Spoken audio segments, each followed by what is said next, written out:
Hi flower friends, it is my last day here at the Northwest Flower and Garden Festival in Seattle.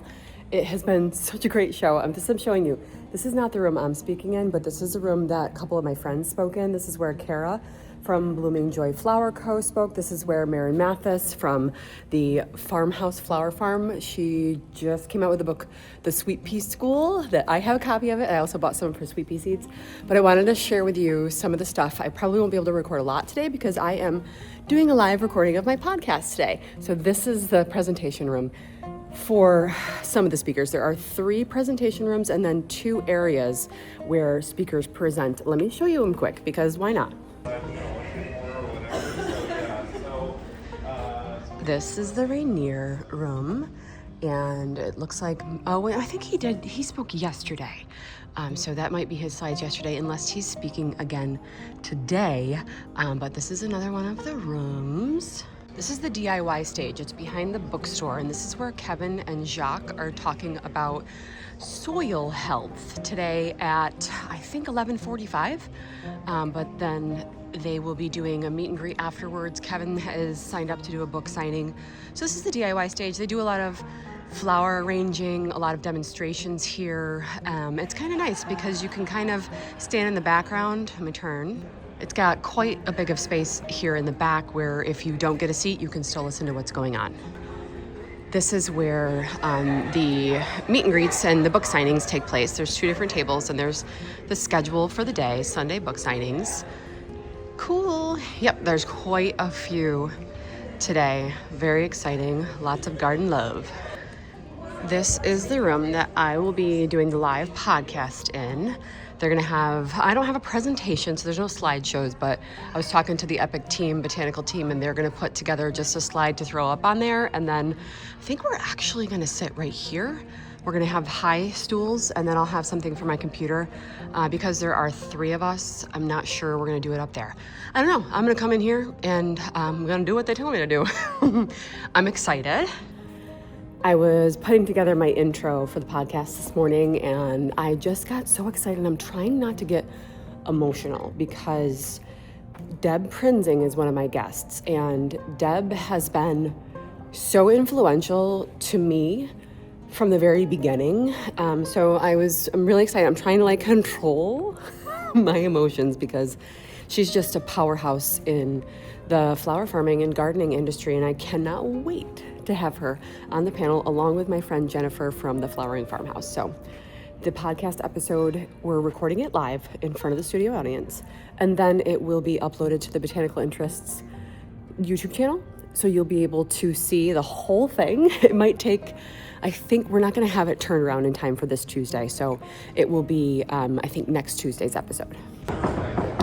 And this is the stage that I showed you guys the other day where Kevin and Jacques did the Container War Showdown.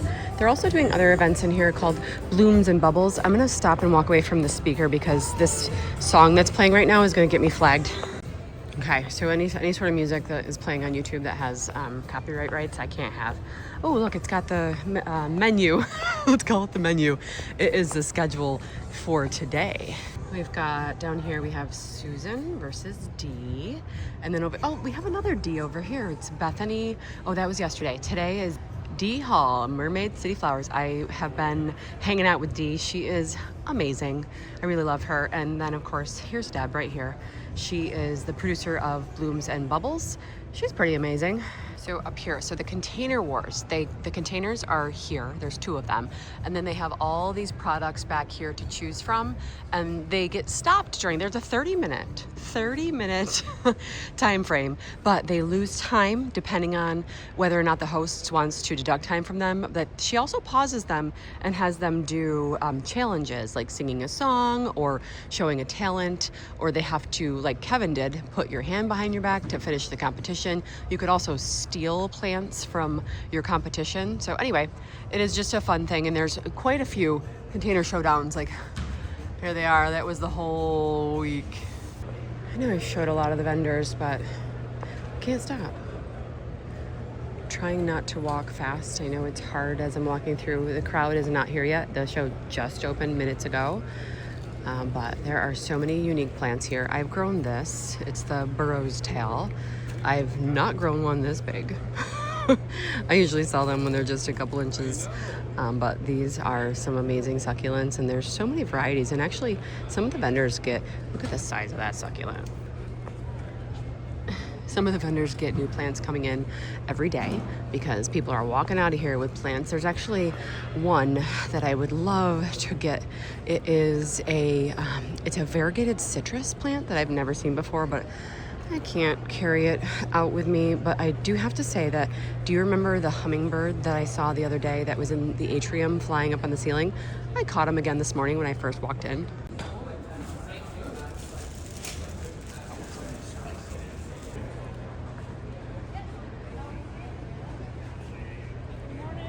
Hi, these are cool.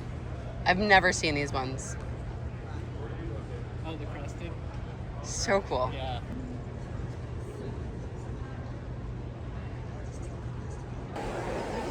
You guys remember this from the other day? So many more silk ribbons have been tied on, and I found the creator of this magical piece, and I'm gonna see if she would mind doing an interview with me. It's just so special. People are tying on right now. Silk ribbons, and she did say that they were hand dyed, but I'd love to hear how she came up with this idea. So I'm gonna ask her if she would do an interview. Hello, my name's Britt Willie, and I'm the owner and lead designer of Lacewing Fine Gardening and Botanical Design in South Seattle. So this is a remarkable piece. I think everyone who walks through it it's evoking emotion for people. Yeah. Tell me about your inspiration.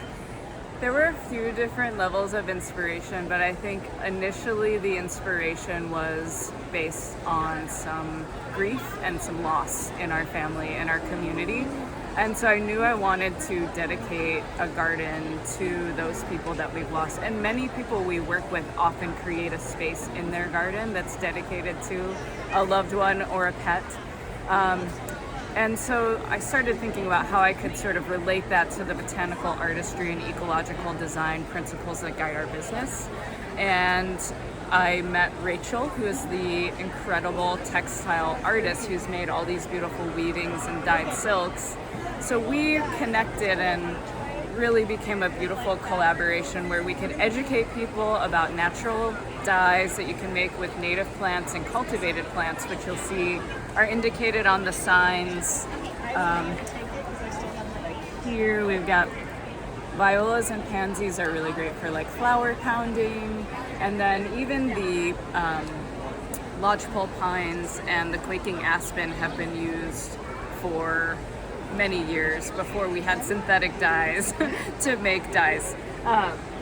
And so we thought that was very topical and related to our business, which is very much steeped in natural building, ecological approach to building gardens. So lots of ways that we wanted to educate people and then engage folks in looking at the garden as a place for reverence, for reflection, but also for creativity. And then ultimately everything that guides us is making a positive impact on the place we live. Well, I just want to thank you because it really, I think it meant something to walk through it. Thank you. And yeah. Working with plants and working in gardens is such a moving experience for all of us. We all feel so connected to the soil organisms and the moss and the hummingbirds and the hoverflies. That's, I always say to my team, those are our real clients. And then thankfully we have clients that want to invest in that. Yes, so, and I see you've had to replenish the silk many times. Many times. Yeah, that was so amazing. Like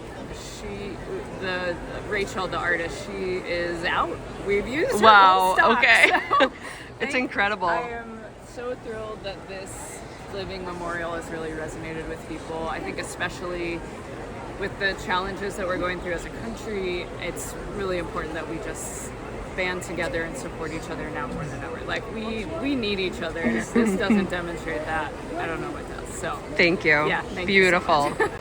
Britt's husband Ben sculpted these rocks. Very cool.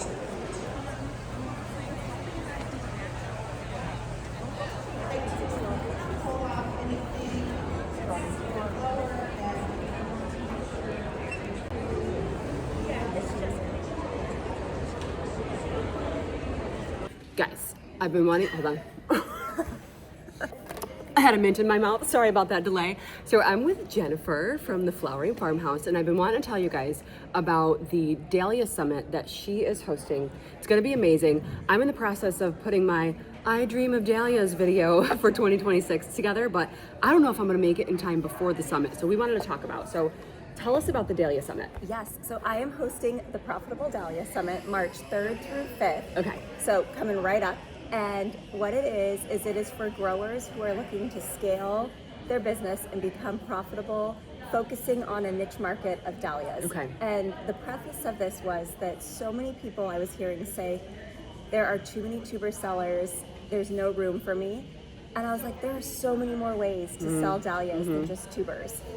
And to be honest with you, a lot of these dahlia the sales, they sell out in less than 30 minutes. So that's telling me that there is room for more in that market. So how do you sign up?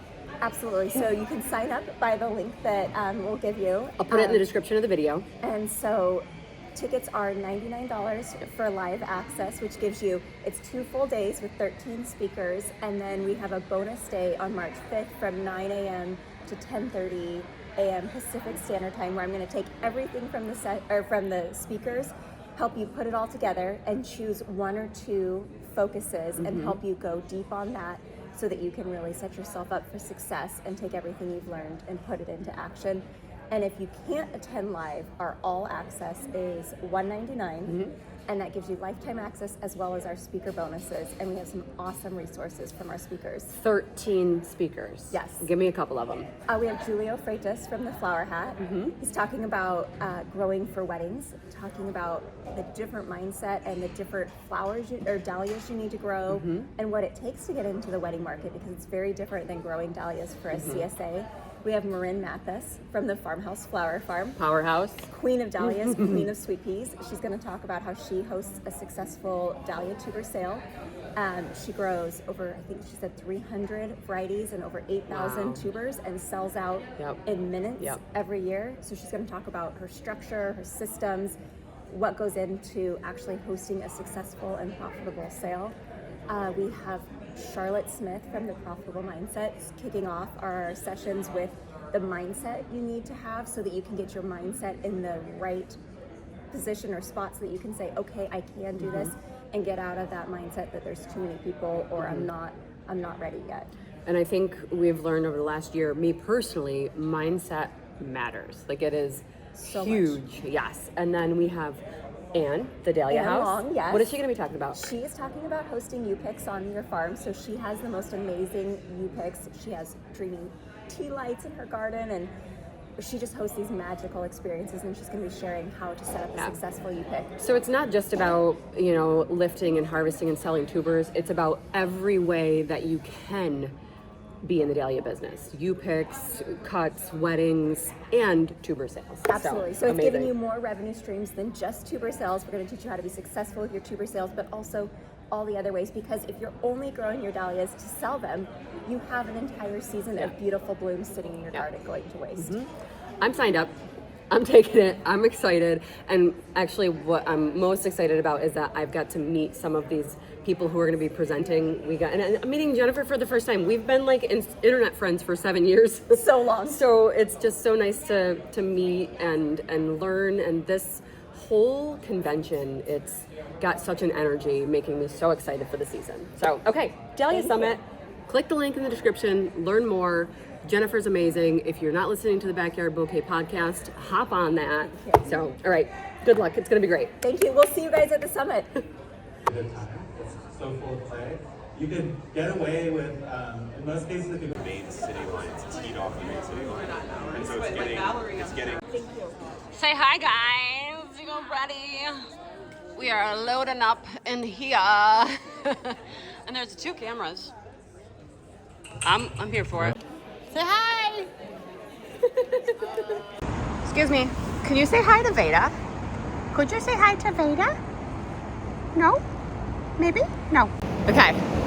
I have to be at the airport in 2 hours, and I have seen nothing but the inside of the convention center. So I'm walking down to Pike Pier. I can see the red lights from here, and I'm going to see something else in Seattle. I'm wearing my airport travel gear, so I literally have gray sweatpants on, but I still have cute boots on. Okay, I have really no idea where I'm going. I don't know. Okay, so market entrance. I don't know. I don't know if I go down. I don't know if I go to the right. I don't know if I go to the left. I think I just walk around. Okay. That little rooftop right there is covered in daffodils all the way down. Blooming beautiful. It's caught my eye right here. Oh my God, my favorite color combination.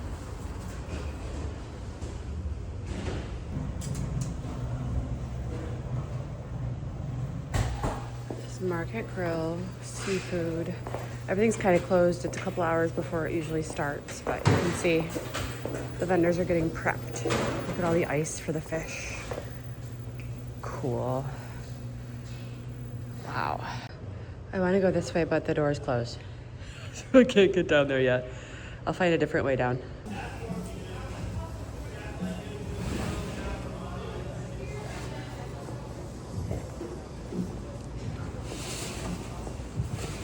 Oh, I love that. I just keep finding stairs and I keep going down because like they're getting closer to the water. So I have no idea if I'm going the right way, but I will definitely just keep going down. I found more stairs right there. I'm gonna go there. Okay. I mean, I'm sure I could like pull up Google and walk there, but this is more fun. I'm pretending like it's 1996 and I don't have access to print out a MapQuest directions. I have time. I have 2 hours. So I'm just gonna wander around. Okay, cool. Look what I found. Okay. I'm headed in the right direction. Okay. All right, there we go. Miner's Landing. Okay, cool. I'm headed over there. There's a big old ship. It's gonna be windy, I can tell. I made it to the pier. That big old Ferris wheel behind me. Seattle Aquarium is right there. Fish markets are everywhere. The birds are flying and it's just really peaceful. It's like 7 a.m. Yay.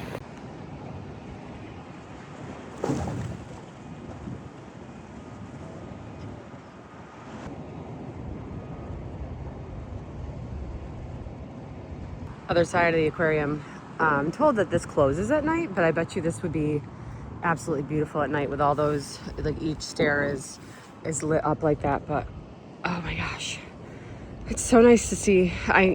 In New York, we're a few hours away from the ocean, but we don't go. So it's really nice to see. This duck is eating something right here. Oh, I'm not sure. Yeah, that's a duck. I thought it was a loon for a second. What are you eating, you beautiful thing?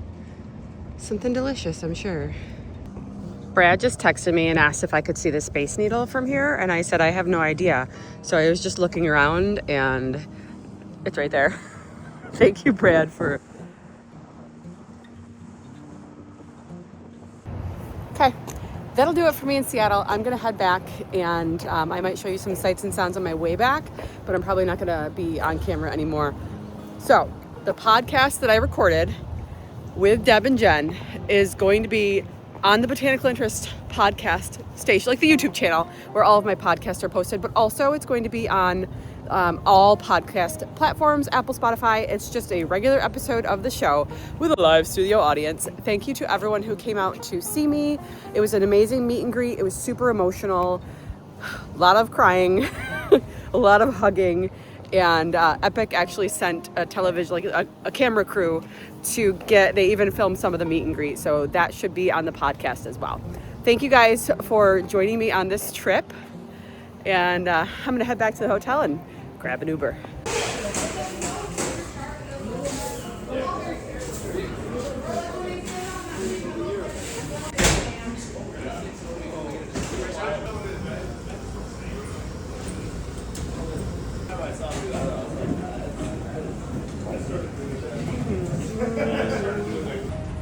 Oh my gosh, something smells delicious.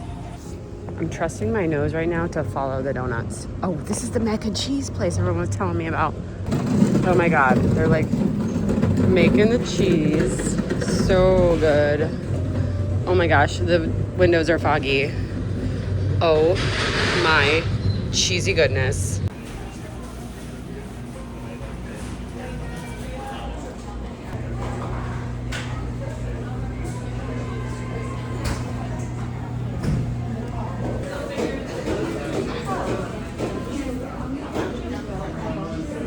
You don't get much of that out in New York, do you? No. Well, I'll do you one better. Guys, I was just saying that I can't put a fish on the plane, and best news ever. Hey guys, Dylan here, City Fish. She just wanted to get some fish for New York.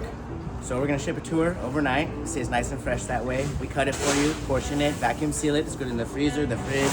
We do all the hard work so you don't have to. Shipping is free if you spend $200. The whole fish will get you there easy. Amazing. Thank you. And it's fresh. Grateful for 5 a.m. Starbucks. And Starbucks in Seattle, that feels right.